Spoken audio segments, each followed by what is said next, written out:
Eh bien, ça y est, enfin, le grand retour des vidéos sur le nucléaire. Je sais que vous en êtes particulièrement friands, et Dieu sait que ça m'avait manqué aussi d'en parler. Et pour se remettre dans le bain doucement, on va pas parler de nucléaire civil aujourd'hui, mais d'une de ses applications les plus ouf, la propulsion nucléaire. Vous savez, les bateaux, les sous-marins, et comme j'entends pas mal de dingueries passer sur le sujet, on va clarifier un petit peu tout ça. Et on a un partenaire de choix aujourd'hui, puisque cette vidéo est réalisée en partenariat avec la Marine nationale. Vous savez quoi? Attendez. Voilà, donc les vidéos studio c'est sympa, mais là c'est quand même un sujet qui me tient un petit peu à cœur. On n'en a pas encore parlé de ce genre de truc-là, de nucléaire militaire. Ça pouvait être intéressant. Et puis je me suis dit, tant qu'à faire, on nous a prêté un petit bateau pour le tournage.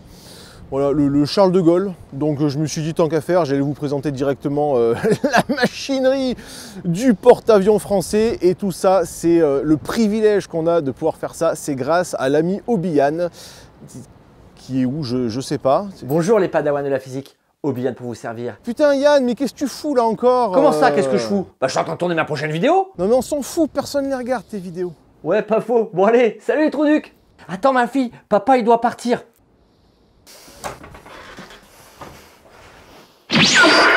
Et ben voilà, parfait. On peut le démarrer? Oui, bien sûr. On peut aller faire un petit tour? Et ben voilà, on va faire un petit tour grâce à Obian. Ben, c'est parti, vous nous suivez? Allez go.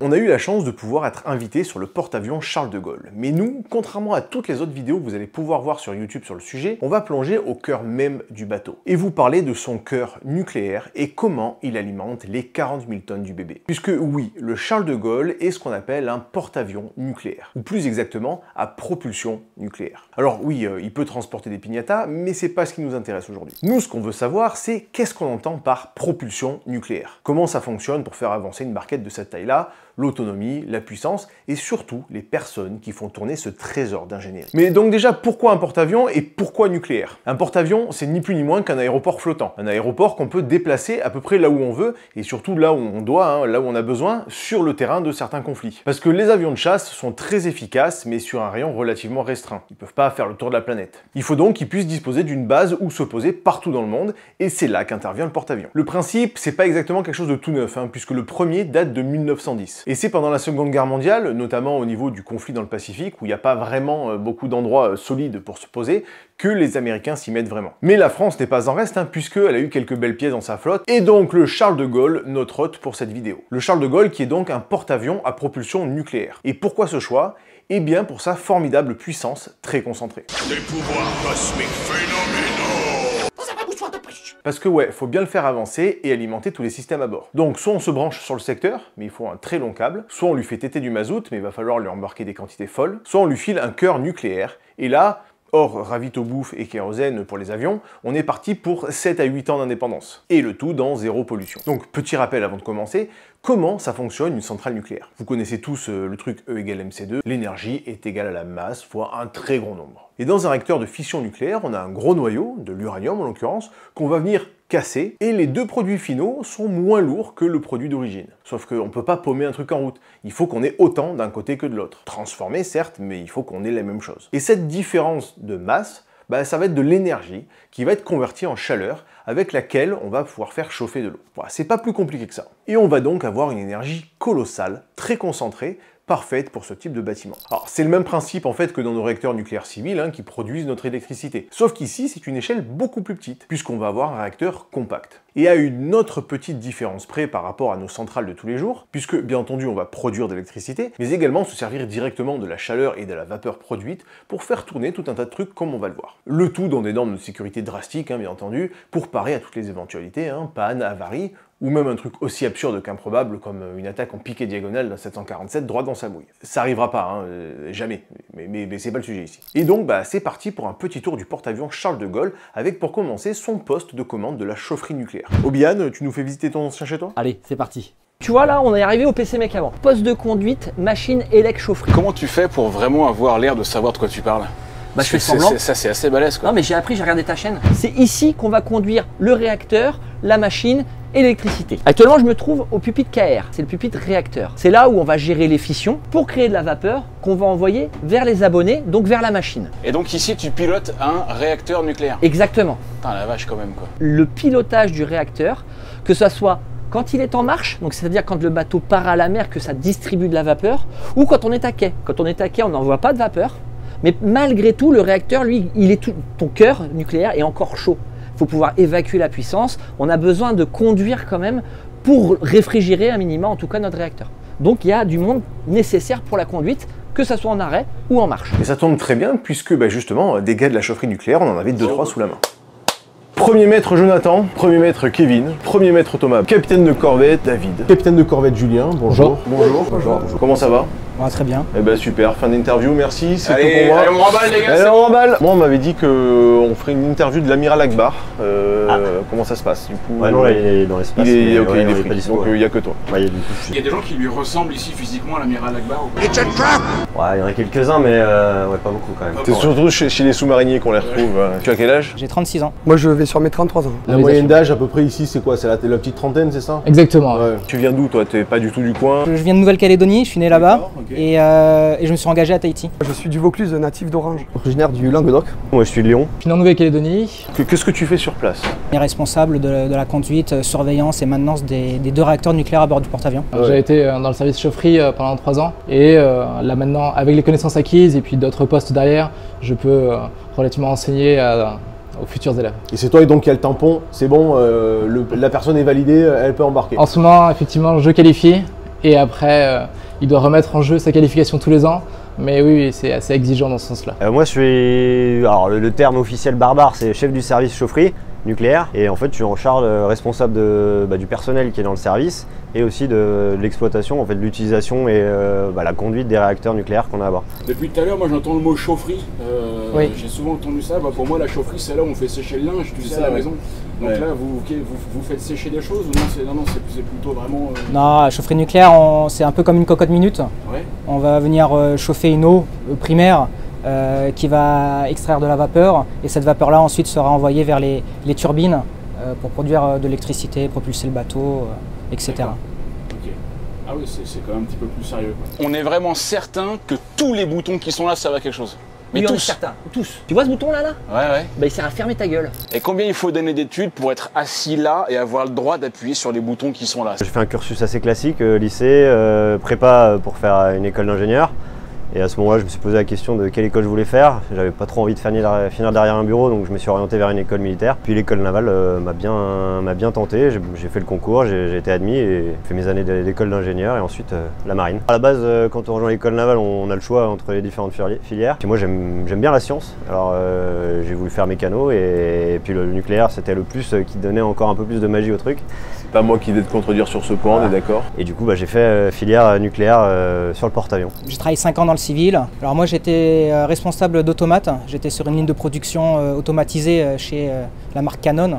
J'avais en charge une dizaine de robots qui confectionnaient une ligne de production.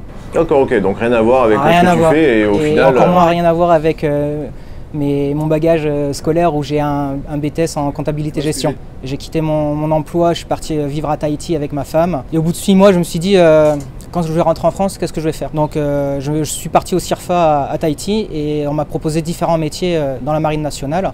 Lorsque je suis allé au bureau de recrutement donc, à Tahiti, ils m'ont proposé les différents métiers qu'il y avait dans la marine et je me suis orienté vers mécanicien naval. Pour devenir mécanicien naval sur des frégates, entre autres. Je voulais pas faire ma vie derrière un bureau, je voulais un peu partir à l'aventure, découvrir des pays, de nouvelles cultures. Et franchement, dans la marine, on est bien servi. Je suis rentré dans la marine, j'avais 24 ans, connu une affectation sur une frégate classique grâce après à mes supérieurs et tout. Ils m'ont orienté vers la spécialité nucléaire pour devenir atomicien. Et je m'y plais bien. Ouais, c'est ça, au final, t'as pas décidé, je veux dire, de bosser dans le nucléaire spécifiquement. Non, c'était vraiment un métier pour moi qui était fermé, on en parlait très peu, c'est très délicat d'en parler. Mais une fois qu'on te donne les billes, c'est un métier comme un autre au final. Finalement, ouais, tu t'y plais bien. Oui, ça fait 6 ans. Plus on a une perspective d'évolution dans ce service qui est phénoménal. On a l'avantage dans la marine, on se remet tout le temps en question. On nous propose énormément de cours, de stages, nous remettre de niveau qu'on ne peut pas forcément peut-être trouver dans le civil. Et c'était un plus qui m'a attiré dans la marine et plus spécifiquement le service chaufferie nucléaire, quoi. Moi j'ai fait 4 années d'apprentissage BEP et Bac Pro électrotechnique. Et avant je voulais rentrer dans l'armée de terre. En fait ce qui m'a vraiment dirigé par la marine, c'est mon premier patron qui était plongeur des mineurs à l'époque, dont il est retraité. Et c'est vrai que tout ce qu'il a pu me raconter m'a attiré et j'ai poussé la porte d'un centre de recrutement marine. Pendant mes études, je fais un BEP Bac Pro maintenance industrielle. Au début je voulais partir pendant mon Bac Pro. Mais j'ai fait le BTS et pendant mon BTS j'ai arrêté. Au bout de ma première année, je voyais la marine et je me suis engagé dans les sous-marins. Je faisais mécanicien sur sous-marin. Et vu que c'était un sous-marin nucléaire, on voit les atouts. Et c'est vrai que ça m'a vraiment intéressé la partie atouts. C'est ça qui m'a encouragé à faire le cours. Et après je suis parti sur le Charles de Gaulle où maintenant je fais des escales et tu vois un peu du pays. Je vois un peu et le soleil. Et le soleil. Et le soleil. On ne nous laisse jamais stagner au même niveau ou au même emploi, c'est ce qui est bien aussi, parce que faire le même métier pendant 3 ans, 3-4 ans, c'est long. Et ce qui est bien, c'est qu'on a plusieurs postes, plusieurs évolutions, et une rotation qui fait que chaque fois on voit autre chose, on nous apprend à nous expérimenter sur autre chose, et ça c'est bien. Bretagne, j'ai souhaité assez rapidement aller dans la marine pour pas mal de raisons, dont l'aventure, partir un peu plus loin et découvrir pas mal d'horizons. Et très rapidement au concours, école navale, et je suis allé à l'école navale à Brest et derrière embarquement assez rapidement sur les premiers bateaux, l'école atomique et enfin projeté sur le porte-avions, embarqué pendant pas mal d'années. Ouais, une vraie vocation quoi. Oui. Ouais. Et alors du coup, oui, c'est ça, tu dis que tu étais sur les bateaux, parce que là ici on est en simulateur, hein, on est à terre. Par contre tu embarques également sur le porte-avions, sur les navires, etc. Oui, tout à fait. Moi par exemple, j'ai un Bac plus 2, donc j'ai un BTS. Ouais. Mais j'ai été formé pour conduire le réacteur du porte-avions à l'intérieur de la marine. On te forme pendant 1 an et demi, 2 ans. On te forme de manière théorique à Cherbourg et ensuite à l'ENSM où là on va être sur simulateur et on simule des avaries pour voir comment conduire le réacteur. Bon, on a parlé d'une totalement hypothétique, voire impossible attaque d'avion de ligne sur le réacteur, mais il y a bien pire que ça sur un porte-avions nucléaire, la présence de Yann Solo. Bonjour, c'est ici pour essayer les boutons. Hein. Alors, c'est où pour envoyer le missile? C'est celui-là. Ok. Et alors pour l'autodestruction, il y a écrit, j'essaye, on va voir ce que ça donne. Ok, bon, ça doit être le vide ordure, ça je pense.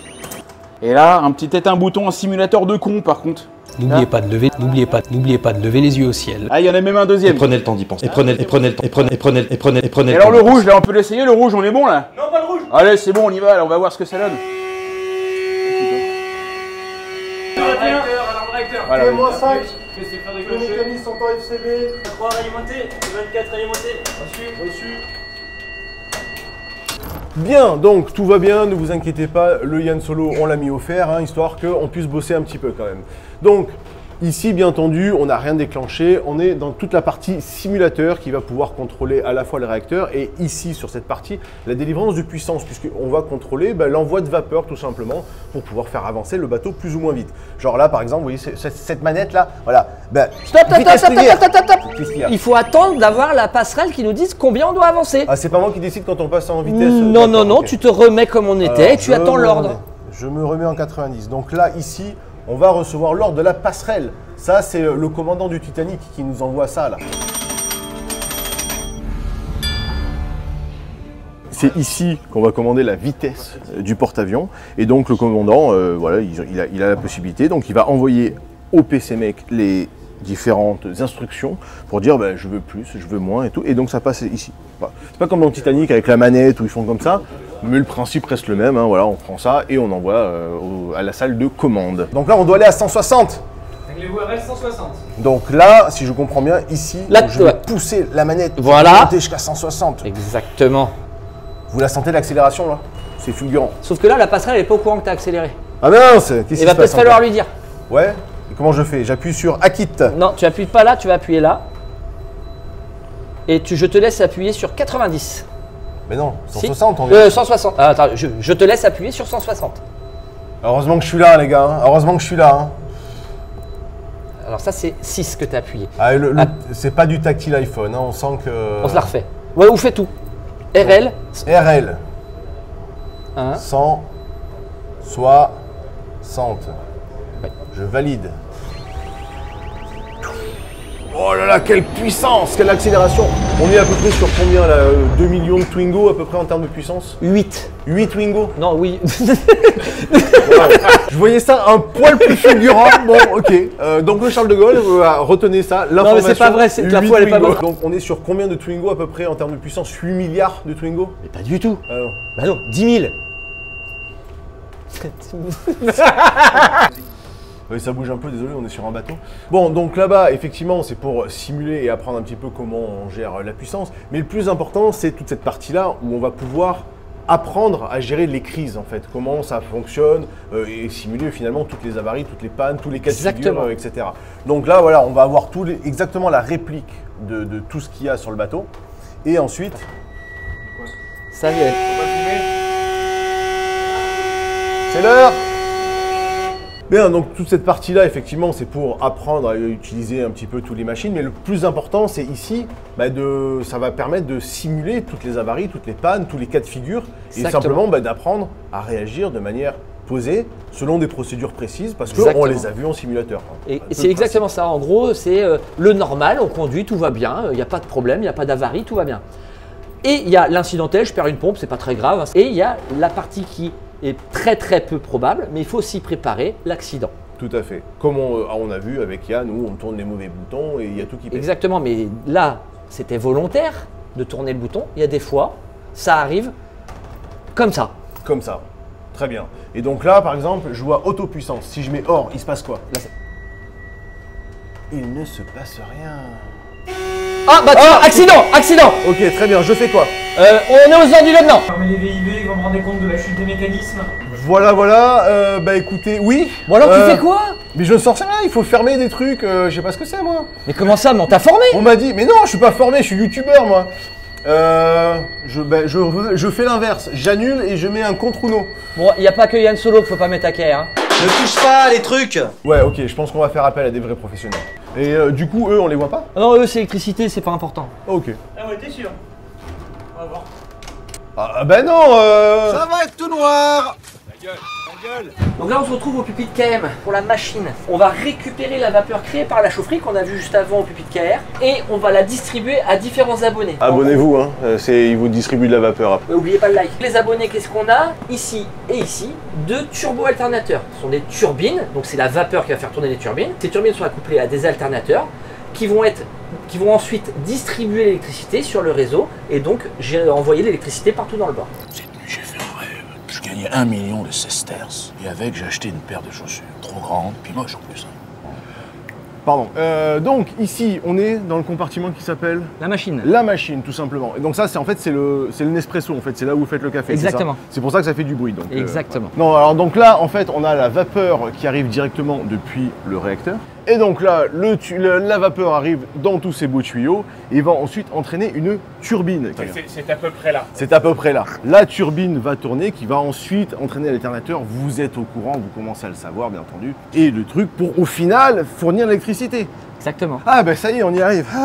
Les câbles bleus là-bas, là, c'est fait pour ça. Effectivement. Et donc en fait, vous voyez, c'est pas immense hein, comme machinerie. On est sur une turbine relativement... 10 mètres, voilà. Ouais. Mais ça fournit, donc là, il y en a 2 hein, sur le bateau, c'est ça? 4 au total. 4 au total. On a 2 machines. Là, on est dans la machine avant. Ok. Donc alimentée par le réacteur avant. La machine arrière, elle est alimentée par le réacteur arrière. Et dans chaque machine, il y a 2 turbo-alternateurs. Ok. Et ça, donc pour faire toute l'électricité du bateau. Et donc il y a 4 turbo-alternateurs de 4 MW. Au total, 16 MW électriques possibles au maximum pour tout le bateau. Et donc ici, là, c'est le pupitre KE. Pupitre électricité. Électricité, pour électricité. Exactement. Les turbo-alternateurs qu'on a vu juste avant à KM, ça va être la production électrique. Ici, on va gérer la distribution électrique. Ok, donc là, question. On a de la lumière. Oui. On a de l'électricité, donc. Oui. Donc il y a le réacteur nucléaire qui fonctionne. Eh bien non. Eh non. Eh là là. J'ai bien fait de poser la question. Oui, parce que nous avons ici des jolis petits triangles. Oui. Qui représentent le courant EDF. Parce que le bateau, quand il est à quai, on ne va pas démarrer un réacteur nucléaire pour... Alors qu'on peut se prendre sur le truc... Et donc, non, quand on est à quai, on est en arrêt sur les réacteurs et le courant électrique vient de EDF. Tu parles à qui si tu parles dans le truc noir là, qui est là-bas là? Le truc là, juste à côté de toi, ça, c'est quoi? C'est un micro ou c'est quoi? C'est ton micro, ben là, en fait, ça, c'est on l'a pas vu, on n'en a pas parlé, mais on a tous les pupitres. C'est marqué là. Karaoké électrique, c'est ça. On m'a trop donné bien avant l'envie. Non, ça en fait c'est un micro effectivement et on peut dialoguer avec différents locaux du bateau, avec différents opérateurs. Il y a un opérateur KE au PCMec avant, mais il y a aussi un opérateur KE au PCMec arrière. Les deux réacteurs sont démarrés, d'accord? Eh bien s'ils doivent s'échanger entre eux, bah, ils vont prendre le micro. Parce que les deux PCMec sont quand même d'une certaine distance. Il y a environ 50 mètres entre les deux PCMec. Le mec qui est là, il va pas se lever, partir, faire 50 mètres et aller parler à l'autre. Du coup ça sert à ça. Et est-ce qu'on peut tester? Test. La mienne est plus grosse que la vôtre. Je répète, la mienne est plus grosse que la vôtre. L'opérateur qui a ce pupitre là, lui, il va gérer sa distribution électrique sur l'ensemble du bateau. Non, attendez, revenons en arrière. Je reprends l'histoire un peu plus tôt. Le cœur du bateau, le réacteur nucléaire. Alors ici, on se retrouve, c'est la ZSN, zone de sécurité nucléaire. C'est une zone où on ne peut venir que si on est catégorisé. Ça veut dire qu'on a le droit de venir. On a le dosimètre. Exactement, avec le dosimètre. Être catégorisé, ça veut dire qu'on a le droit d'avoir une dose plus importante que les civils. Une dose raisonnable, hein, mais plus importante. Et donc pour venir en ZSN, il faut le dosimètre qui nous sert aussi de clé. Pas de dosimètre, pas de ZSN. Alors en haut se trouve le hangar Avia. En bas se trouve le compartiment réacteur.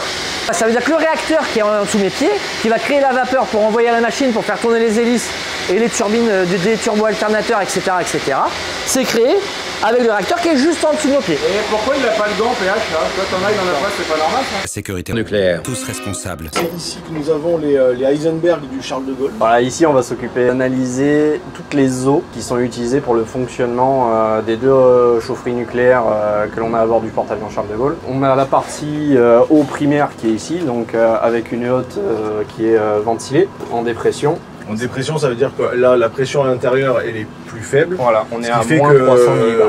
Dès qu'il y a un échange, l'air va forcément dans ce sens-là et ne peut pas sortir. Exactement. Et je vois que, petite dédicace, puisque vous avez mis un petit pH là ici. Ici, on a ce qu'on appelle une spectrogammamétrie. On va pouvoir mesurer la radioactivité du primaire. Ici, on est plus sur de la physico-chimie. Donc en gros, c'est pour vérifier tout ce qui est qualité de l'eau. Ici, on est sur la partie dite froide, non contaminée. C'est bien important de ségréguer les deux, de façon à ne pas contaminer ce qui est froid. Et quel est le degré de pureté de votre méthamphétamine à vous? Alors l'eau qu'on utilise, elle est ultra pure. Je me demande si on peut repartir avec un échantillon pour mon pastis de ce soir. T'imagines le pastis à l'eau du Charles de Gaulle, quoi. Ouais. Alors, si la classe, quoi. Si vous voulez pas avoir la coulante. Vous faites ça depuis combien de temps? Alors à la base, je suis rentré dans la marine en tant que matelot. J'ai commencé mécanicien naval, j'ai fait un peu de sous-marin.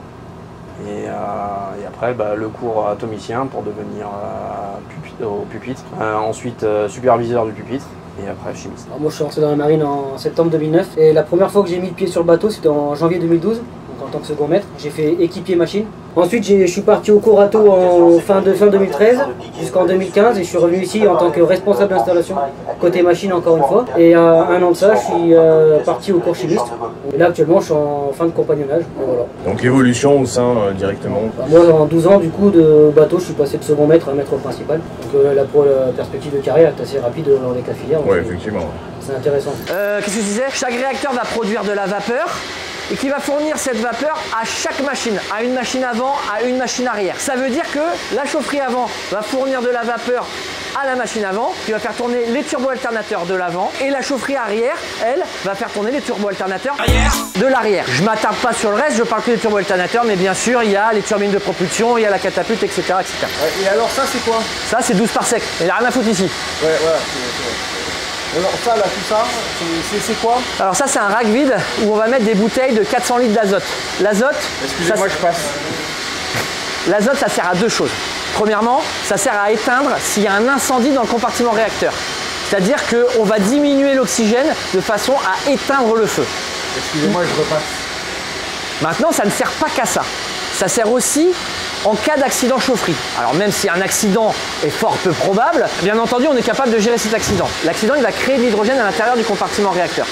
Sauf que l'hydrogène, on n'en veut pas. C'est l'exemple de Fukushima. Si, d'un point de vue stoichiométrique, il y a assez d'hydrogène par rapport à l'oxygène, ça explose. Quand je parle de stoichiométrie, je veux dire qu'il faut un pourcentage nécessaire d'hydrogène pour que ça réagisse avec l'oxygène. Et donc pour éviter ça, pour s'assurer que le pourcentage d'hydrogène est assez bas, on va injecter de l'azote des bouteilles dans le compartiment réacteur afin de s'assurer que le pourcentage reste assez bas pour ne pas exploser. Excusez-moi, c'est par où pour aller au compartiment réacteur? C'est par là. Allez, on y va.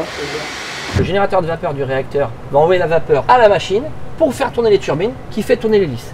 Et donc là, on se retrouve dans le compartiment donc, de la turbine qui va faire tourner les hélices. Donc on a ici les tuyaux de vapeur, donc tout à l'heure qui est arrivé pour faire de l'électricité. Là ici, ça va faire uniquement tourner de manière mécanique les turbines en fait qui vont actionner les hélices. Donc là ici, ça va faire actionner l'hélice tribord. Il y a 2 hélices. Donc on a une autre machine qui va faire tourner l'autre hélice bâbord. C'est droite et gauche hein, pour ceux qui sont vraiment nuls en marine. Donc là ici, on a 2 types de turbines qui vont envoyer vers le réducteur. Pour avancer plus ou moins vite, on a une manette hein, qu'on a vue au pupitre KM. Bien entendu, on peut aller en marche avant ou en marche arrière. Il suffit d'envoyer de la vapeur d'un côté ou de l'autre.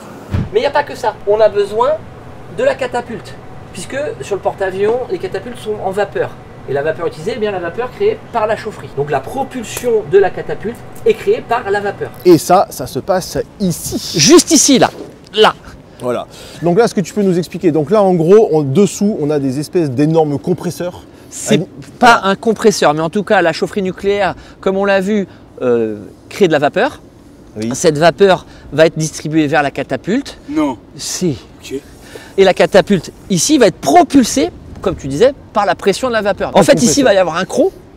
Un croc, ce qu'on appelle un croc, c'est une espèce de galet comme ça, là, où le train avant de l'avion va se mettre. On va attacher le train avant de l'avion sur ce croc et grâce à la pression de la catapulte, on appuie sur un bouton, ça part, l'avion atteint les 275 km/h et est capable de décoller. C'est absolument incroyable. Donc là, on est sur l'ascenseur. Ah, viens voir. Donc là, en fait, c'est là les Rafales donc, sortent de là. De là, du hangar, là, voilà, ils viennent se poser au niveau de l'ascenseur aviation pour monter, pour être catapultés. Okay. Et à l'inverse, quand ils appontent, bien sûr, qu'il faut ranger dans le hangar, ils prennent l'ascenseur, ils descendent, ils rentrent de l'hangar. Ok. Et donc là, on est sur... là, c'est électrique. Hein, ah oui, oui, bien sûr. C'est motorisation électrique, c'est les turbo-alternateurs qu'on a vu en machine qui alimentent électriquement ça. Ok. Et donc, c'est ça que vous appelez un Rafale? Non, ça, c'est un Fenwick.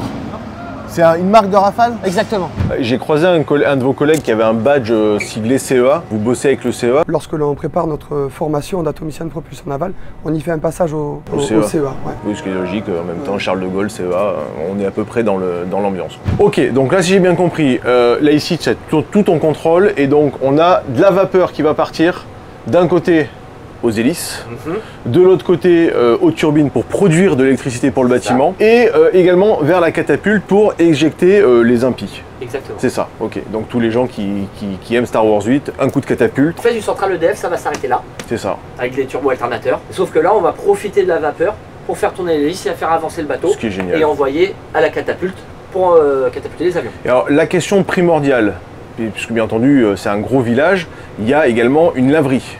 En termes, la laverie, est-ce qu'elle est alimentée par cette vapeur-là ou est-ce que c'est... Eh ben, c'est une très bonne question. Voilà, comment on lave les draps blancs? Eh bien, tout simplement, on peut créer de l'eau grâce à la vapeur. Parce qu'on a des bouilleurs à bord. Et donc, la vapeur va nous aider à chauffer l'eau de mer pour la distiller et récupérer de l'eau. Ça, c'est qui va nous servir pour l'eau à bord. Ça, c'est classe. Comme quoi, hein, putain, on arrive à faire plein de trucs. D'ailleurs, j'ai fait une vidéo sur ce bouilleur-là sur ma chaîne. Ah bon, alors, on est ici sur un porte-avions, il n'y a pas de supérette. Il y a un gros problème déjà, vous n'avez pas de Red Bull à bord. Non. Deuxième problème, également, le pastis. Parce que, alors, c'est bien gentil, mais comment on fait pour boire? Parce qu'on est entouré d'eau, mais d'eau de mer. Oui. Comment vous faites pour boire votre pastis si vous n'avez pas d'eau? Le pastis à l'eau de mer, c'est pas mauvais. Hein. Ça, c'est l'air breton qui parle, mais vos mœurs dégueulasses, moi, je veux pas en entendre parler. Donc, au final, on a quand même la possibilité d'avoir de l'eau douce. Oui. Grâce à cette machine qui est le bouilleur, c'est bien ça? Oui, alors, avec une petite précision, le bouilleur ne crée pas d'eau douce. Le bouilleur crée de l'eau distillée. Quelle est la différence? Oui, l'eau douce, c'est quoi? On va reminéraliser après derrière pour avoir de l'eau douce. Ouais, voilà, bon bref, de l'eau qu'on peut boire comme ça. Ouais, voilà. De l'eau qu'on peut boire. Eau potable, ça va? Ça va, ça va. Oh là là là là. C'est carré chez vous. Hein. Donc voilà, pour avoir de l'eau potable, tout simplement pour l'usage quotidien, en fait, ici, avec la vapeur, donc toujours pareil, on garde le même circuit d'eau chaude. C'est ça. Et on va s'en servir tout simplement pour on va récupérer l'eau de mer, on va la faire chauffer, ça s'évapore. On évacue le sel et on garde le produit de... C'est ça, et l'apport calorique est fait par la vapeur. La vapeur sert de chauffe en fait. Voilà. Donc la vapeur, encore une fois, on se sert, puisque dans un réacteur normal, toute cette chaleur, on l'évacue. Là, ici, on va pouvoir vraiment réutiliser la vapeur créée pour tout un tas de choses, effectivement. Faire tourner les hélices et également donc pour pouvoir faire de l'eau douce, qui est quand même un peu primordial. Exactement. Parce que Ne faites pas ça chez vous, les enfants. Ne buvez pas de pastis à l'eau de mer, vraiment. Je mange bien du beurre avec du sel. Oh, c'est dégueulasse, merde. Attends, c'est censé être l'homme le plus classe. Il va sans doute nous présenter ses excuses. Non. C'est quoi le bouton le plus important ici? Le plus important, c'est celui-là. Celui-là, il est important, celui-là. Donc s'il devait y avoir un problème sur notre réacteur, lui, il fait tomber tous les absorbants de contrôle.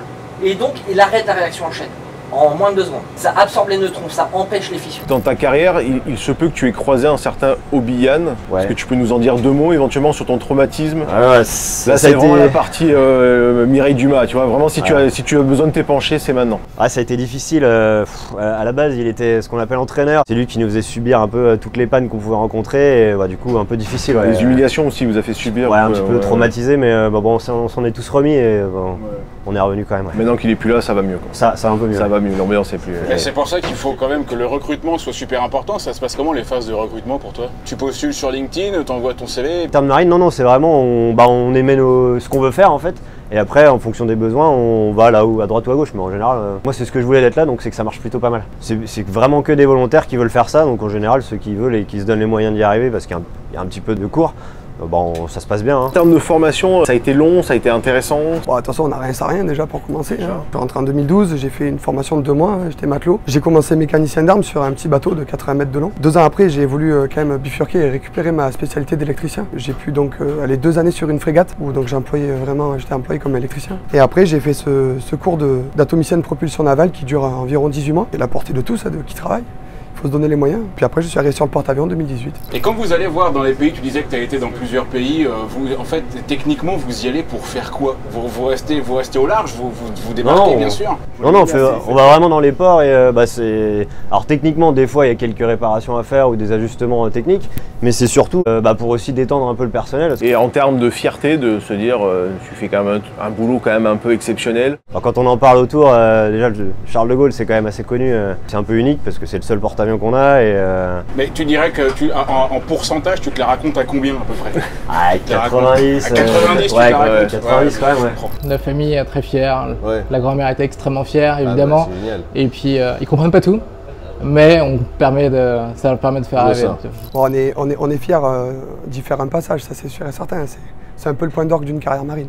Tant qu'on est à quai, on a une vie à peu près normale comme tout le monde, alors avec quelques exceptions où on travaille le week-end, mais on n'est pas les seuls. Et quand on est en mer, on a quand même des moyens de contacter nos proches. Puis en mer, on vit bien, moi j'aime bien faire du sport quand je suis en mer. Puis on profite aussi des escales, qui sont des moments assez particuliers où on peut aussi faire venir nos familles et profiter avec les collègues de la vie dans un port étranger, quoi. Ça fait combien de pays du coup depuis que tu es là? Une bonne quinzaine, je dirais, comme ça, entre 10 et 15. On a fait Singapour, la Jordanie, Djibouti, c'est un classique.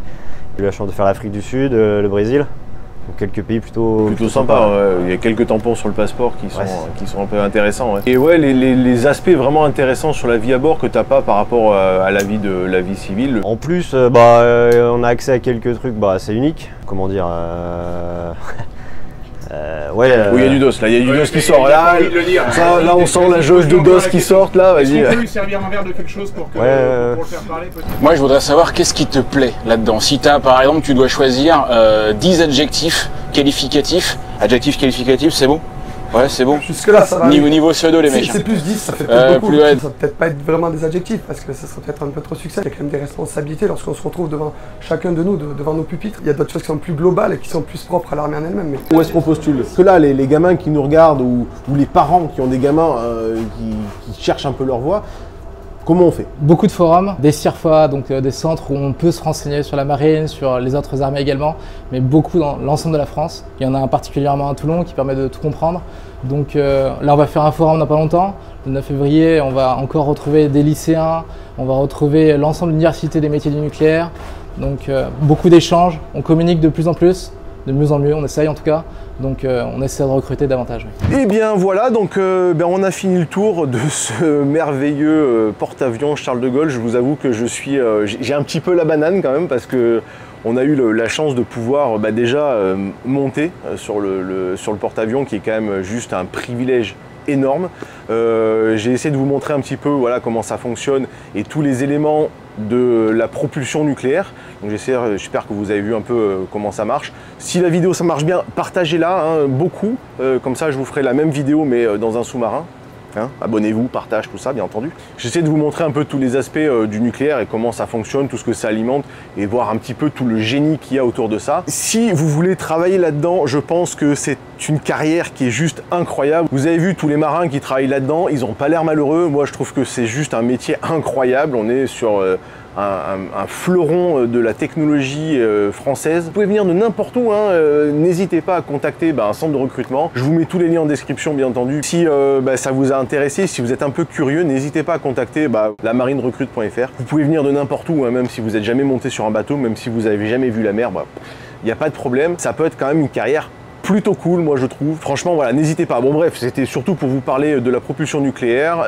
J'espère vous avoir intéressé, j'espère que vous y voyez un petit peu plus clair également dans cette technologie qui peut paraître un peu obscure quand ça passe un peu vite comme ça. Mais en tout cas, je pense que c'est quand même quelque chose dont on peut être très fier parce que vraiment la technologie made in France, on n'a pas de quoi rougir, quoi. Bon dimanche à vous, n'hésitez pas à regarder au loin des fois que vous puissiez voir le Charles de Gaulle, c'est quand même très impressionnant à voir. Et n'oubliez pas que surtout ici, là partout autour, chaque bouton, le génie est vraiment partout.